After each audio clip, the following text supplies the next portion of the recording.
एक ऐसा दुश्मन जो आपको आपसे भी ज्यादा जानता हो। वह न सोता है, वह न खाता है। वह इंसान की सोच और जहन को कई सालों से नहीं बल्कि हजारों सालों से समझता आ रहा है। वह आपके खून की तरह आपके अंदर चलता है और आपके दिल में ऐसे ख्याल डालता है जिन्हें आप अपना ख्याल समझते हैं। लेकिन वह हमेशा ऐसा नहीं था। एक वक्त था जब वह बिना धुएं की आग से बनाया गया था। वह बहुत इबादत गुजार था, बहुत इल्म वाला था और बहुत ताकतवर था। उसकी इबादत इतनी ज्यादा थी कि उसे जमीन से उठाकर फरिश्तों के साथ रहने की जगह दी गई। वह फरिश्तों को सिखाता था। उसे जन्नत का मोर कहा जाता था। वह अल्लाह के सबसे करीब था। तो फिर ऐसा क्या हुआ कि सबसे प्यारा इबादत करने वाला सबसे बड़ा दुश्मन बन गया? आसमान में ऐसा क्या वाकया हुआ जिसने एक नूर वाले को अंधेरे का सरदार बना दिया? और सबसे अहम सवाल, उसकी कहानी का अंजाम क्या होगा? आज हम कहानी को शुरू से शुरू करेंगे। आदम से पहले, हव्वा से पहले, गलती से पहले। यह एक खौफनाक, दुख भरी और सच्ची जिंदगी की कहानी है, इब्लीस की।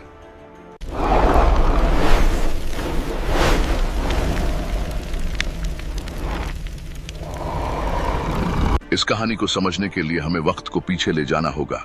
हमें उस वक्त से भी बहुत पहले जाना होगा जब आप पैदा हुए थे, बल्कि आपके दादा दादी के जमाने से भी पहले।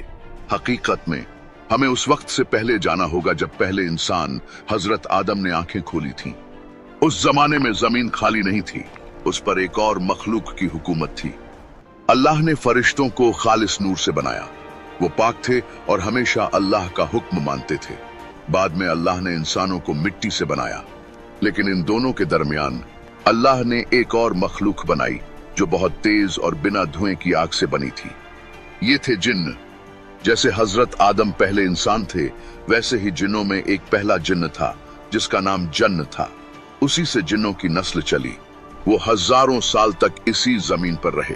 उन्होंने बस्तियां बसाईं, खानदान बनाए और इंसानों की तरह उन्हें भी अच्छा और बुरा चुनने की आजादी दी गई। लेकिन वो इस ताकत को ठीक तरह इस्तेमाल न कर सके। वक्त के साथ जिन्न घमंड करने लगे। उन्होंने अल्लाह का शुक्र अदा करना छोड़ दिया। वो आपस में लड़ने लगे। जमीन जो अमन की जगह होनी चाहिए, खून खराबे और फसाद से भर गई।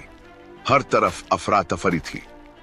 अल्लाह ने उन्हें नसीहतें भेजें और पैगाम देने वाले भेजे, मगर उन्होंने बात न मानी। आखिरकार अल्लाह ने फैसला किया कि जमीन को पाक किया जाए। अल्लाह ने आसमान से फरिश्तों का एक लश्कर भेजा। फरिश्ते नाजिल हुए और फासिद जिन्नों को खत्म कर दिया।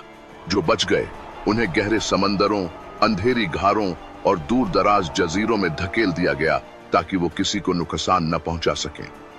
लेकिन इस सब के दौरान फरिश्तों ने एक खास जिन्न को देखा। वो एक नौजवान जिन्न था। वो न भाग रहा था न लड़ रहा था। वो अपने जालिम बुजुर्गों से मुख्तलिफ था। वो अक्लमंद था और नेकी करना चाहता था। अल्लाह की इजाजत से फरिश्तों ने उसे सजा देने के बजाय अपने साथ ले लिया। वो उसे जमीन की मिट्टी से उठाकर आसमान की पाक जगहों तक ले गए। इस नौजवान जिन्न का नाम था इब्लीस, और किसी ने सोचा भी न था कि ये इबादत गुजार नौजवान एक दिन दुनिया की सबसे खतरनाक हस्ती बन जाएगा। उस वक्त नौजवान इब्लीस फरिश्तों के दरमियान रह रहा था। आप सोच सकते हैं कि वो वहां अजनबी महसूस करता होगा। आखिर फरिश्ते खालिस नूर से बने थे और वो आग से बना था। लेकिन इब्लीस सिर्फ वहां घुला मिला नहीं, बिल्कुल सबसे अलग नजर आता था। वो अपनी जिंदगी का हर लम्हा अल्लाह की इबादत में गुजार देता था। वो इतनी ज्यादा और इतनी तवज्जो से इबादत करता कि आहिस्ता आहिस्ता उसका मकाम बुलंद होता गया। रिवायत में बताया गया है कि आसमान एक ही नहीं बल्कि 7 आसमान हैं। उसकी बहुत ज्यादा इबादत की वजह से अल्लाह ने उसे इजाजत दी कि वो एक आसमान से दूसरे आसमान तक जाता रहे, यहाँ तक कि वो सबसे बड़े फरिश्तों के साथ रहने लगा। उसे इतनी इज्जत मिली कि उसे एक नया नाम दिया गया। उस वक्त फरिश्ते उसे इब्लीस नहीं कहते थे बल्कि अजाजील कहते थे। इस नाम का मतलब है अल्लाह का प्यारा बंदा या इज्जत वाला बंदा। वो गोया पूरी कायनात का सबसे अच्छा तालिबे इल्म था। कहा जाता है कि उसे फरिश्तों को सिखाने की इजाजत भी मिल गई थी। जरा तसव्वुर करें, जन्नत के खूबसूरत बागात में एक खास ऊंची जगह थी जो चमकते हुए सुर्ख याकूत की बनी थी। अजाजील वहां बैठता और फरिश्ते उसके गिर्द जमा होकर अल्लाह की अजमत के बारे में उसकी बातें सुनते थे। उसके पास सब कुछ था, इल्म भी, इज्जत भी। अल्लाह ने उसे जमीन पर इख्तियार भी दिया जो उसकी असल जगह थी। लेकिन एक मसाला था, फरिश्ते अल्लाह की इबादत आजिजी के साथ करते थे क्योंकि ये उनकी फितरत थी, मगर अजाजील की इबादत की वजह बदलने लगी। वह खुद को देखने लगा, वह अपनी आंख को देखता और फरिश्तों के नूर को देखता। वह सोचने लगा, ये सब मैंने हासिल किया है, मैंने इसके लिए मेहनत की है, मैं जमीन की मिट्टी से उठकर आसमानों का उस्ताद बन गया हूं, मैं खास हूं। उसके दिल के अंदर गरूर का एक छोटा सा बीज उगने लगा। उसने किसी को बताया नहीं, मगर वह ये समझने लगा कि उसके बिना सब कुछ नामुकम्मल है। उसे लगा कि वह सबसे ऊंची जगह पर पहुंच चुका है, लेकिन उसे ये मालूम नहीं था कि अल्लाह जल्द ही एक नई मखलूक पैदा करने वाला है जो अजाजील के सारे ख्याल बदल देगी। आजमाइश आने वाली थी और वह मिट्टी से बनी थी। एक दिन अल्लाह ने फरिश्तों को जमा किया और एक बड़ा ऐलान किया। अल्लाह ने फरमाया, मैं जमीन पर एक नया खलीफा, एक नया रहनुमा बनाने वाला हूं। यह सुनकर फरिश्ते हैरान हो गए। उन्हें हजारों साल पहले जिन्नात की खराब तारीख याद आ गई। उन्होंने अदब से अर्ज किया, या अल्लाह, क्या आप फिर ऐसी मखलूक बनाएंगे जो फसाद करेगी और खून बहाएगी जैसे पहले हो चुका है? अल्लाह का जवाब बहुत मुख्तसर और मजबूत था, मैं वह जानता हूं जो तुम नहीं जानते। फिर तख्लीक का अमल शुरू हुआ। अल्लाह ने हुक्म दिया कि जमीन के हर हिस्से से मिट्टी जमा की जाए। इसीलिए आज इंसान मुख्तलिफ रंगों के हैं, सफेद, काले, सुर्ख और भूरे, बिल्कुल मिट्टी की तरह। इस मिट्टी को पानी के साथ मिलाया गया, यहां तक कि वह चिपकने वाली मिट्टी बन गई। अल्लाह ने इस मिट्टी से पहले इंसान की शक्ल बनाई और उसका नाम आदम रखा। लेकिन एक दिलचस्प बात यह है कि अल्लाह ने फौरन आदम में जान नहीं डाली। आदम का जिस्म वहां पड़ा रहा, बगैर जान के, सूखी मिट्टी का एक पुतला। 40 दिन या एक लंबा वक्त तक यह पुतला वहीं पड़ा रहा। इसी दौरान अजाजील को बेचैनी होने लगी। अजाजील इस अजीब चीज के गिर्द घूमता रहा। वह इसे उलझन और नफरत से देखता था। वह खरुद आग से बना था, लेकिन यह चीज, यह तो सिर्फ मिट्टी थी। वह आदम के सूखे जिस्म पर हाथ मारता तो अंदर से खोखली आवाज आती, जैसे खाली बर्तन। अजाजील ने समझ लिया कि यह मखलूक अंदर से खाली है, उसे खाना चाहिए होगा, उसकी ख्वाहिशें होंगी और यह कमजोर होगी। अजाजील बेजान पुतले से बातें करने लगा। वह कहता, तुम कुछ भी नहीं हो, तुम कमजोर हो, मैं आग से बना हूं और तुम सिर्फ मिट्टी हो। उसने अपने दिल में एक वादा भी किया। उसने कहा, अगर मुझे तुम पर ताकत मिली तो मैं तुम्हें तबाह कर दूंगा, और अगर तुम्हें मुझ पर ताकत मिली तो मैं नाफरमानी करूंगा। अजाजील को हसद हो गया था। वह पहले पसंदीदा था, वह जमीन का हाकिम था, और अब उसे लग रहा था कि उसकी जगह एक कमजोर, खोखली, मिट्टी से बनी मखलूक ले रही है। आखिरकार वह लम्हा आ गया। अल्लाह ने हजरत आदम के जिस्म में रूह फूंकी। रूह सर से दाखिल हुई। आदम की आंखें खुल गईं। उन्होंने चारों तरफ देखा। जब रूह नाक तक पहुंची तो आदम को छींक आई। फरिश्तों ने उन्हें सिखाया कि अल्हम्दुलिल्लाह कहना है, यानी अल्लाह की तारीफ। यूं सबसे पहला काम जो इंसान ने किया वह अपने खालिक का शुक्र अदा करना था। जब आदम जिंदा हो गए और इज्जत के साथ खड़े थे तो अल्लाह ने आसमानों में मौजूद सबको एक बड़ा हुक्म दिया।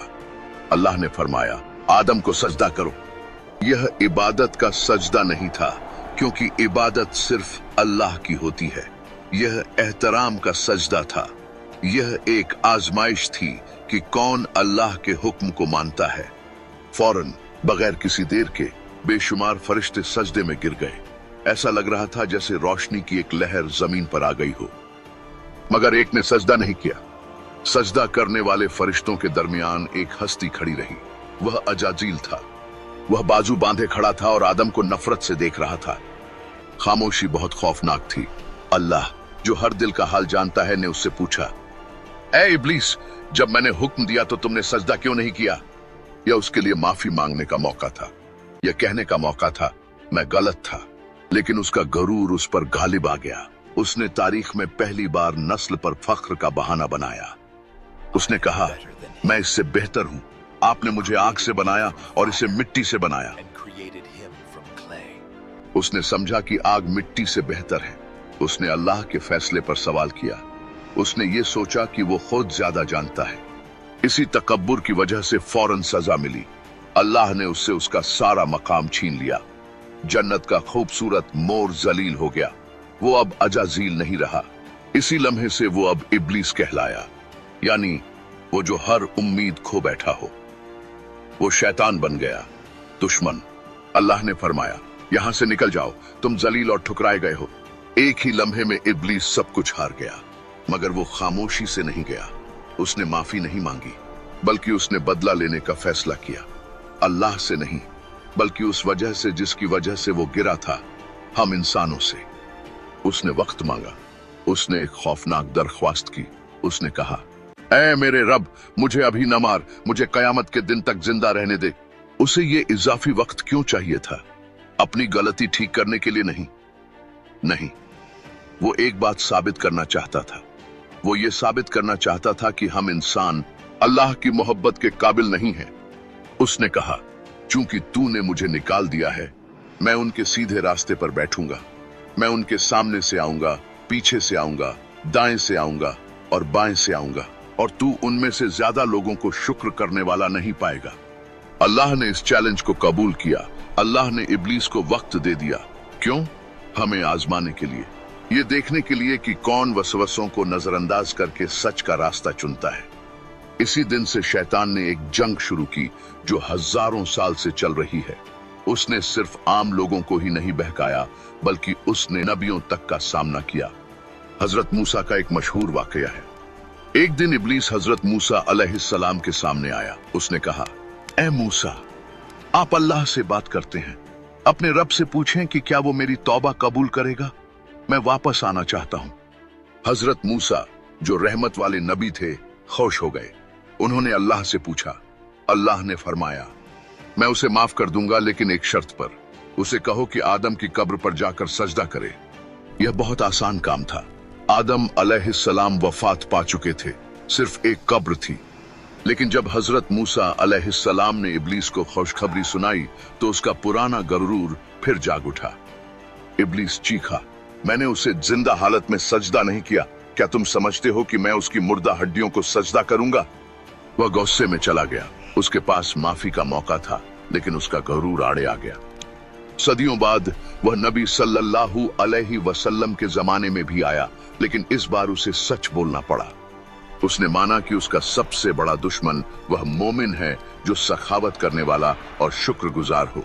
और जब उससे पूछा गया कि तुम्हारा सबसे अच्छा दोस्त कौन है, तो उसने जवाब दिया, झूठ बोलने वाला। उसने यह भी माना कि उसके पास हम पर कोई असल ताकत नहीं। वह हमें गुनाह पर मजबूर नहीं कर सकता। वह हमें चोरी या झूठ पर मजबूर नहीं कर सकता। वह सिर्फ वसवसा डाल सकता है और उम्मीद करता है कि हम सुन लें। वह हर दौर में हमें अपने साथ गिराने की कोशिश करता रहा है, लेकिन वह जानता है कि उसका वक्त खत्म हो रहा है, और वह यह भी जानता है कि उसकी कहानी का अंजाम क्या है। कहानी बताती है कि कयामत के आखिर में जब बड़ा सूर फूंका जाएगा, तो पूरी कायनात में मुकम्मल खामोशी छा जाएगी। हर इंसान मर जाएगा, हर जानवर मर जाएगा, और हर जिन भी मर जाएगा। दुनिया बिल्कुल खाली हो जाएगी, सिवाय एक के। इब्लीस को अचानक एहसास होगा कि वो बिल्कुल अकेला रह गया है। अल्लाह से जो हिफाजत उसने मांगी थी, वो खत्म हो चुकी होगी, और अब वो एक निहायत खौफनाक चीज को अपनी तरफ आता महसूस करेगा। वो होंगे हजरत अजराइल, मौत के फरिश्ते, और इस बार वो नरमी के साथ नहीं आएंगे। इब्लीस पर घबराहट तारी हो जाएगी। जो हमें डराता रहा होगा, अब वो खुद डर रहा होगा। वो भागने लगेगा। वो मशरिक की तरफ जाएगा, मगर मौत का फरिश्ता वहां मौजूद होगा। वो मगरिब की तरफ जाएगा, मगर रास्ता बंद होगा।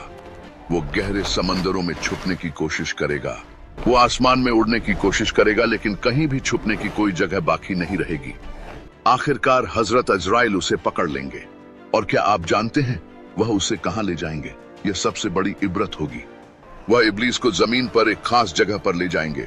वह उसे हजरत आदम की कब्र पर ले आएंगे, वही जगह जहां उसकी हसद शुरू हुई थी, वही जगह जहां उसने सजदा करने से इनकार किया था, वही जगह जहां उसके गुरूर ने उसे तबाह कर दिया था। सब कुछ वहीं आकर मुकम्मल हो जाएगा। मौत के फरिश्ते के सामने फंसकर इब्लीस गिड़गिड़ाने लगेगा। वह कहेगा, मुझे किस तरह मारा जाएगा, मुझे कितना दर्द दिया जाएगा। हमें बताया गया है कि उसकी मौत का दर्द उन तमाम लोगों की मौत के दर्द के बराबर होगा जिन्हें उसने शुरू से लेकर आखिर तक गुमराह किया होगा। यह सारा दर्द एक ही लम्हे में दिया जाएगा। जब उसकी रूह उसके जिस्म से निकाली जाएगी, इब्लीस एक चीख मारेगा। ऐसी चीख जो इतनी जोरदार, इतनी खौफनाक और इतनी शदीद होगी कि अगर उस वक्त इंसान जिंदा होते तो सिर्फ उस आवाज से ही मर जाते। और इसी तरह वसवसा डालने वाला हमेशा के लिए खामोश हो जाएगा।